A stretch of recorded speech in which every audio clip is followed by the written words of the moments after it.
시편 128편 1절부터 4절 말씀 봉독합니다. 여호와를 경외하며 그의 길을 걷는 자마다 복이 있도다.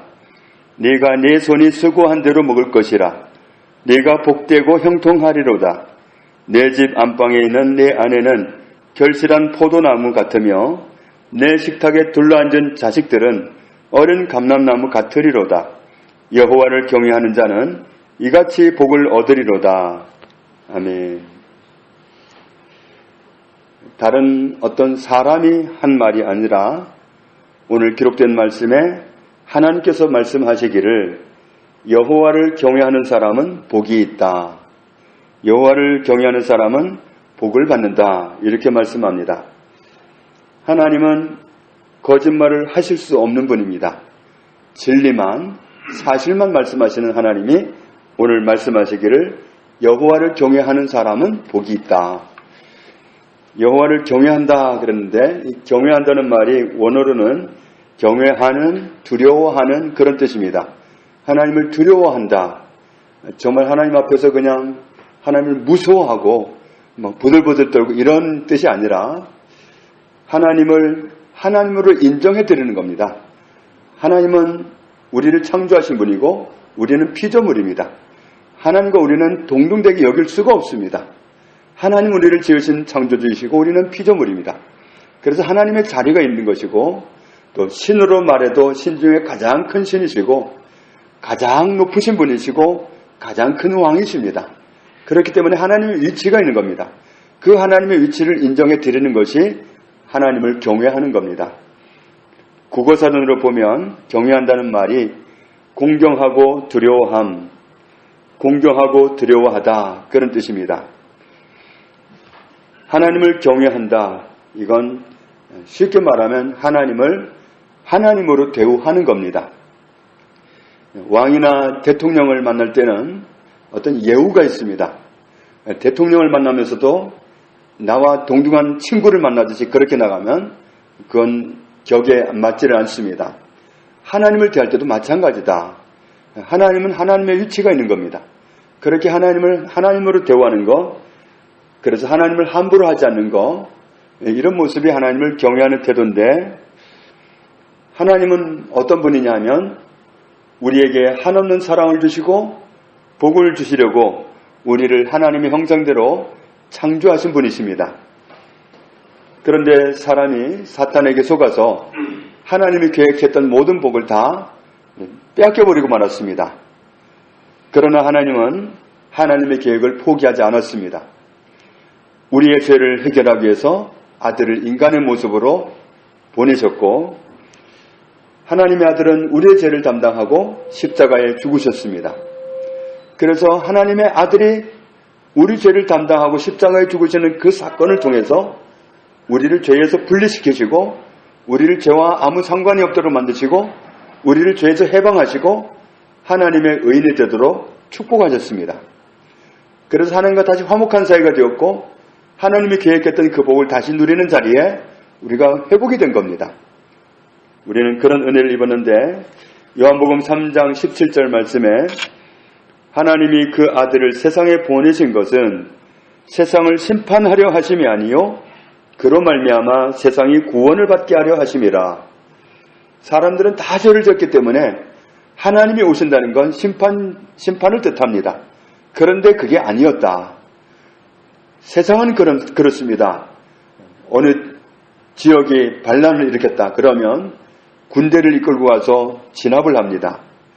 그 주동자를 가만두지 않습니다. 그런데 하나님은 우리에게 그렇게 하지 않았습니다. 우리의 죄를 덮기 위해서 아들을 보내시고 그분에게 우리의 죄를 넘겨서 우리 죄를 위해서 아들이 대신 희생양이 되게 하셨습니다. 그렇게 해서 우리를 죄에서 분리시켜서 하나님과 화목한 사이가 되도록 원점으로 돌려놓으신 겁니다. 고린도후서 5장 19절에 곧 하나님께서 그리스도 안에 계시사 세상을 자기와 화목하게 하시며 그들의 죄를 그들에게 돌리지 아니하시고 화목하게 하는 말씀을 우리에게 부탁하셨느니라. 하나님은 당신과 화목하기를 원하십니다. 하나님은 당신과 화목하기를 원하셔서 당신의 죄를 위해서 당신의 아들이, 하나님의 아들이 죽으셨습니다. 하나님과 화목하십시오. 이렇게 화목하게 하는 말씀을 전달하도록 우리에게 화목하게 하는 말씀을 맡기셨습니다. 이런 은혜들을 볼 때 정말 하나님은 얼마나 은혜가 많으시고 얼마나 선하시고 얼마나 인자하신지요. 우리는 죄를 지었지만 하나님은 도리어 은혜를 베푸셨습니다. 그러면 여전히 죄를 지어도 괜찮을까? 로마서 6장 15절에 말씀합니다. 그런즉 어찌하리요? 우리가 법 아래에 있지 아니하고 은혜 아래에 있으니 죄를 지으리요? 그럴 수 없느니라. 우리는 죄를 지을 수 없다. 이제는 하나님은 우리를 구원하시기 위해서 아들을 희생하셨습니다. 예수님 입장에서 보면 우리를 구원하기 위해서 대신 죽으셨습니다. 그렇게 큰 희생으로 하나님이 값을 지불하시고 우리를 살려주셨는데 우리가 여전히 죄를 짓는다면, 죄를 대수롭지 않게 여긴다면 그건 굉장히 곤란한 겁니다. 마치 하나님의 아들을 다시 십자가에 못 박으려고 하는 태도와 마찬가지입니다. 하나님의 아들을 또다시 십자가에 못 박게 할 수는 없습니다.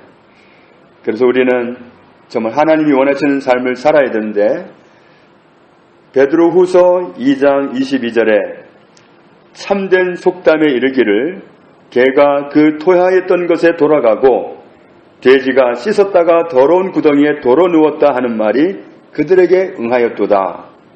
개는 자기가 토해놓은 것을 다시 가서 먹습니다. 돼지는 깨끗이 씻어 놓아도 다시 가서 뒹굴어 버립니다. 하나님의 은혜를 체험해놓고도 죄를 대수롭지 않게 여기고 죄를 향해 여전히 간다면, 여전히 거기에 끌려서 간다면 개와 같다, 돼지와 같다, 그렇게 된다는 거죠. 오늘 시편 128편 말씀은 하나님을 경외하고 하나님이 가시는 길을 가고 하나님이 제시하는 길을 간다면 그런 모든 사람은 복이 있다, 이렇게 말씀합니다. 어떤 복이 있느냐 하면 2절 말씀에 2절을 같이 읽겠습니다. 내가 내 손이 수고한 대로 먹을 것이라 내가 복되고 형통하리로다. 아멘. 하나님 없이 살아가는 사람들은 정말 성경에서 말씀하는 것처럼 밤 늦게 눕고 아침에 남보다 일찍 일어나고 그렇게 수고를 한다 해도 하나님이 함께 해주시지 않으면 그 삶은 공고할 수밖에 없습니다. 그런데 오늘 하나님을 경외하는 사람에게는 이렇게 보장하시기를 네가 내 손이 수고한 대로 먹는다. 헛수고가 안 된다는 거죠.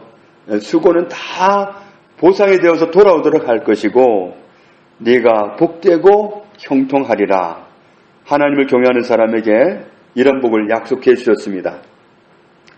3절 말씀을 현대어 성경으로 보면 내 안에는 열매 가득한 포도나무 같으며 밥상에 둘러앉은 어린 자녀는 여린 올리브나무 같으리라.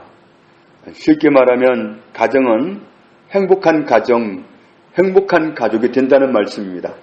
하나님을 경외하는 가정은 하나님의 복을 받아서 그 가정이 행복하다. 가정이 행복합니다. 4절을 같이 읽습니다.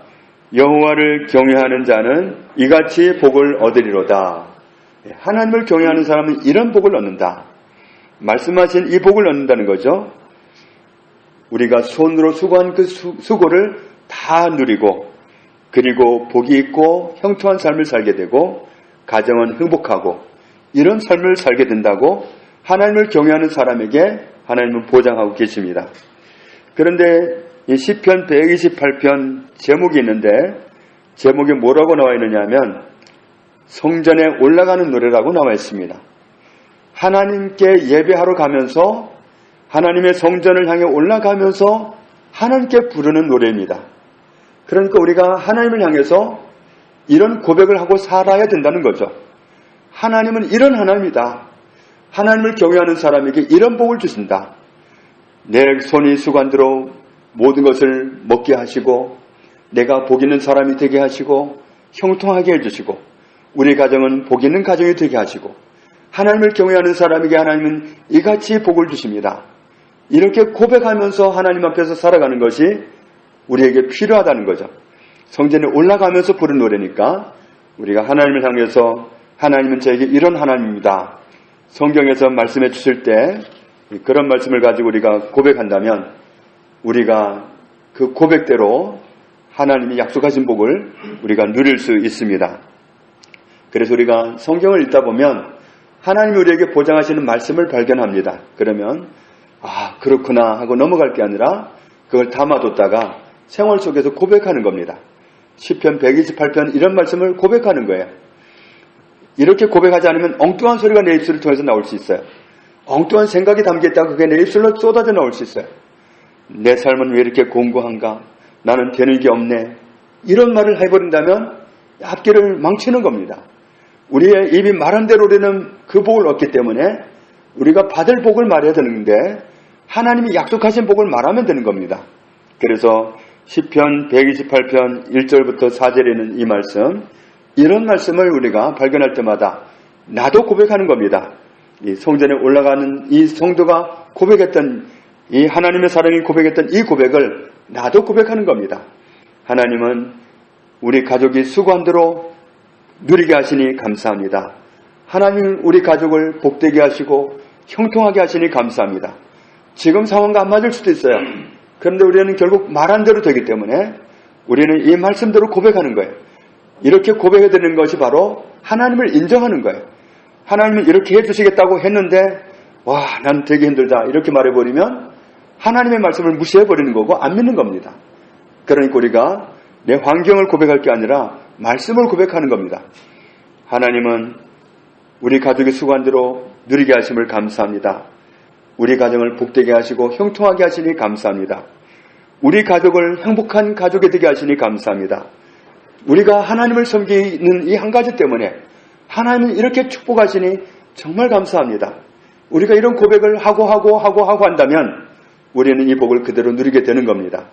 우리도 정말 노래로 삼아서 늘 하나님 앞에서 하나님 이런 하나님이라고 고백해서 그 은혜를 고스란히 누리고 살아가는 그 축복을 누리게 되기를 예수님의 이름으로 축복합니다. 하나님 아버지 감사합니다. 하나님을 경외하는 사람은 복 있는 사람, 행복한 사람임을 감사합니다. 하나님을 경외하는 사람은 그들이 수고한 대로 먹게 하시고 복 있게 하시고 형통하게 하시며 가정은 복 있는 가정이 되게 하시니 감사합니다. 하나님을 경외하는 사람에게 이런 복을 누리게 하시는 하나님 감사합니다. 우리가 정말 이런 하나님의 은혜를 일상생활 속에서 노래하듯이 고백하고 이렇게 인도하시는 하나님의 은혜 가운데 살아가는 저희들이 다 되게 하여 주옵소서. 예수님 이름으로 기도합니다. 아멘.